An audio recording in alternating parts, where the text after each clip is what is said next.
네. 격동의 2025년 마지막 최고위원회를 전북에서 합니다. 전북은 제 어머니의 고향이죠. 또 제 마음속의 고향이기도 합니다.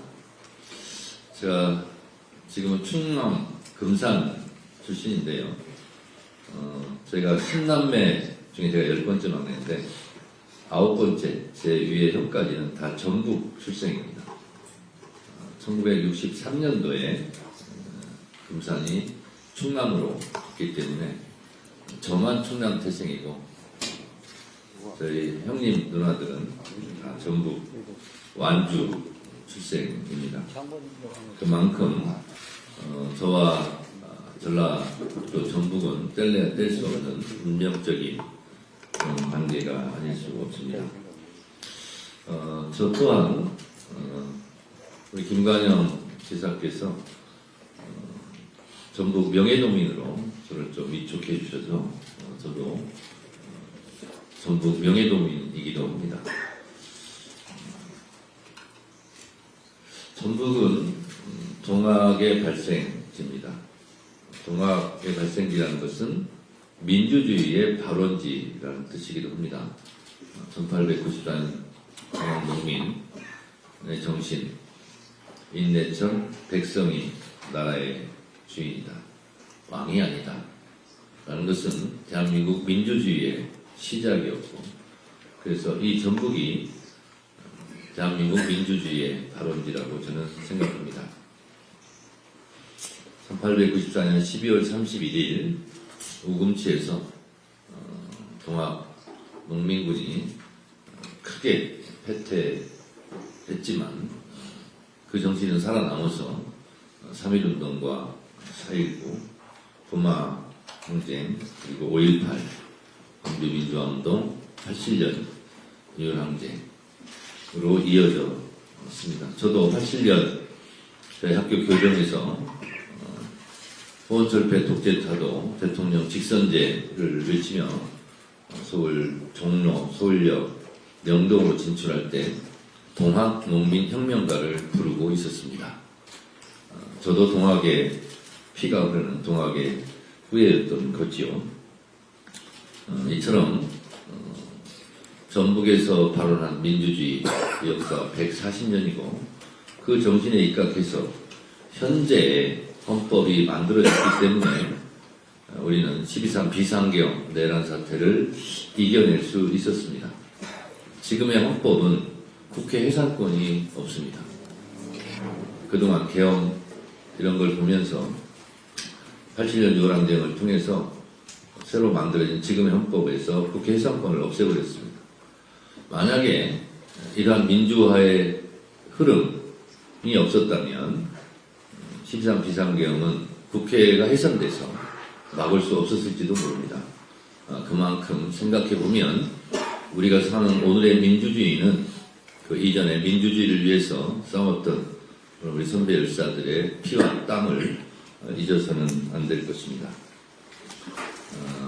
그런 의미에서 2025년 마지막 최고위원회를 전북에서 열게 된 것은 매우 뜻깊다 하지 않을 수 없습니다. 이런 민주주의에 대한 기여가 큰 전북이 삼중 소외에 시달리고 있다는 것도 잘 알고 있습니다.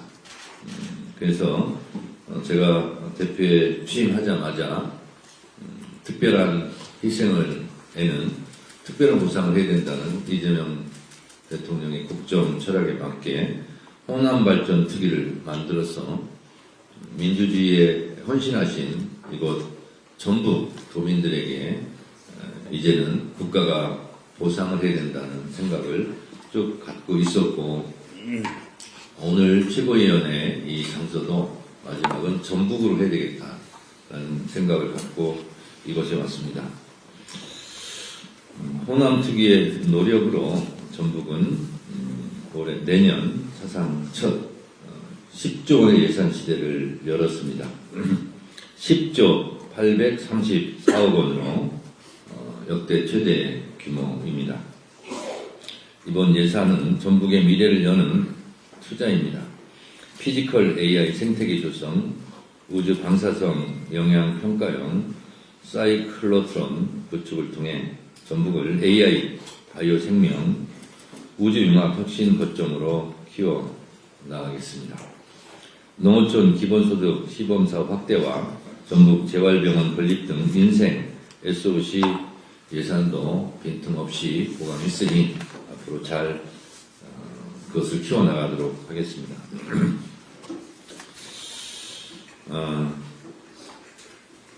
정부 국정과제이자 전북 수건 사업인 아리백 상업단지 구축 역시 차질 없이 챙기도록 하겠습니다. 대통령께서도 말씀하셨다시피 새만금 사업은 현실적으로 가능한 범위를 명확히 하고 속도감 있게 추진해야 한다고 말씀하신 만큼 당에서 적극 뒷받침하도록 하겠습니다. 이곳 저희 어머니의 고향인 전북을 위해서 앞으로 우리 전북 의원님들과 함께 뜻을 모아서 전북이 정말 눈부실 만큼 갈목상대하게 변화 발전했다는 것을 피부로 느낄 수 있도록 여러분 최선을 다하겠습니다. 2025년 오늘이 마지막 날입니다. 1년을 돌이켜봅니다. 1년 전 오늘 우리는 어디에 있었죠? 아마 광장에 있었을 겁니다. 12월 14일 윤석열이 국회에서 탄핵되고 그리고 저는 그 탄핵소추문 원본을 들고 헌법재판소로 가서 민원실에 접수했습니다. 그러면서 윤석열에 대한 헌법재판소 심판이 시작되었고 그리고 수많은 시민들은 거리로 쏟아져 나와서 윤석열 파면을 외쳤습니다. 그런데 파면 선고 날짜가 잡히지 않아서 불면과 내란성 스트레스로 잠 못 이룬 밤이 계속되었고 일주일 연기되면서 소금 타들어갔습니다. 그리고 4월 4일 11시 22분 피청구인 대통령 윤석열을 파면한다 라는 파면 선고가 있고 우리 국민들은 환호했습니다. 그런데 조희대 사법부에서 갑작스럽게 이재명 후보에 대한 선거법 파기환송에 대해서 사법 쿠데타가 시도되었고 파기환송되어서 다시 우리는 사법 쿠데타를 막아내려 또다시 당장으로 쏟아져 나올 수밖에 없었습니다. 참으로 큰 민주주의의 또 한 번의 위기였고 이 위기를 대한민국 국민들이 또 슬기롭게 극복하고 6월 3일 이재명 정부의 출범을 국민과 함께 이뤄냈습니다. 이재명 정부가 출범하자마자 종합주가지수는 2,700에서 지금 4,000대로 올랐습니다. 국민들은 일상을 회복 그리고 국가 정상화를 꿈꾸면서 대통령은 외교 분야에서 또 경제 분야에서 정치 분야에서 빠른 속도로 국가를 정상화시키고 회복시키고 있습니다. 그러나 내란과의 전쟁은 아직 끝나지 않았습니다. 아직도 내란 주요 사범들에 대해서 처벌이 이루어지지 않고 그리고 특검에서 제시한 구속영장은 줄줄이 기각되고 있습니다. 이러한 현실을 보면서 우리는 다시 미진한 부분을 모아서 2차 종합 추가 특검을 해야 된다라고 생각해서 특검법을 발의했습니다. 또한 통일교 신천지와 관련된 정교분리 원칙을 어기고 있는 반헌법적인 이런 사태에 대해서 우리 통일교 신천지 특검도 해야 되겠다라는 생각을 국민들과 함께 하게 되었습니다. 그래서 며칠 전 제가 기자회견 때 2026년 제1호 새해 첫 법안은 2차 종합특검 그리고 통일교 신천지 특검이라고 제가 말씀드린 바 있습니다. 이러한 정치적인 내란 청산 작업과 동시에 우리는 국민들의 삶을 보살피는 민생 경제에도 두루두루 신경을 쓰고 최선을 다하겠습니다. 역대 최초로 수출 7천억 달러를 돌파하면서 세계 6번째 수출 대국으로 올라섰습니다. 윤석열 정권을 극복하고 이제는 새 정부가 들어서면서 이런 놀라운 일들이 벌어지고 있습니다. 에이펙 정상회의 그리고 미국 트럼프 대통령과의 정상회담을 통한 관세 협상 그리고 핵 추진 잠수함의 성과 그리고 시진핑 국가주석과의 회담 등 대통령은 외교적 성과는 정말로 눈부시게 빛나고 있습니다. 더불어민주당은 내란 청산, 민생 개혁, 그리고 국가 정상화, 그리고 국가 브랜드 가치를 높이는 이런 일들에 한치 흔들림 없이 지금까지 당정되었는데 당정청이네요 이제. 네, 모든 것이 정상화가 되었습니다. 청와대로 이사도 가고 청와대에서 직무도 시작했습니다.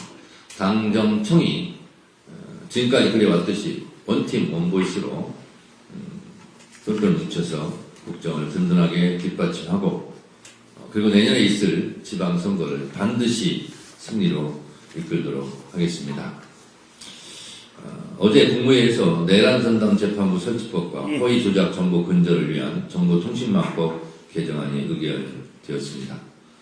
우리 민주당은 국민의 명령인 3대 개혁을 흔들림 없이 중단 없이 완수해 나가겠습니다. 다시 한번 말씀드립니다. 2차 종합특검과 통일교 신천지 특검을 설 연휴 전에 반드시 마무리 짓도록 하겠습니다.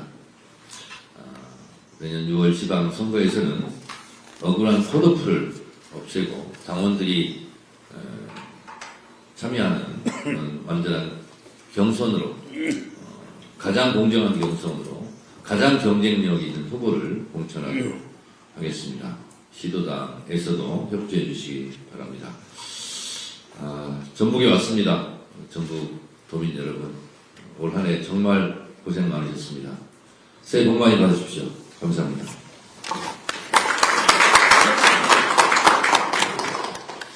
다음으로 윤준병 전북도당 위원장님의 발언이 있겠습니다. 네, 전북특별자치도당 위원장 윤준병입니다.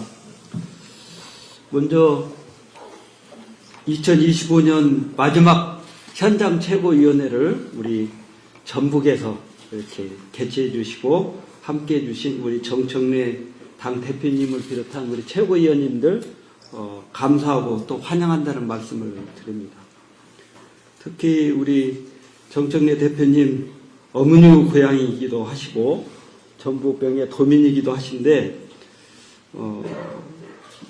특별히 애정을 가지시고 우리 전북 예산 10조 원 시대를 열어주셨고 또 피지컬 AI나 우주 방사선 사이클로트론 연구 시설 또 농촌 기본소득 이런 주요 현안 과제에 대해서 호남 특위를 통해서 각별하게 챙겨주신 점에 대해서 이 자리를 빌어서 진심으로 감사하다는 말씀을 드립니다.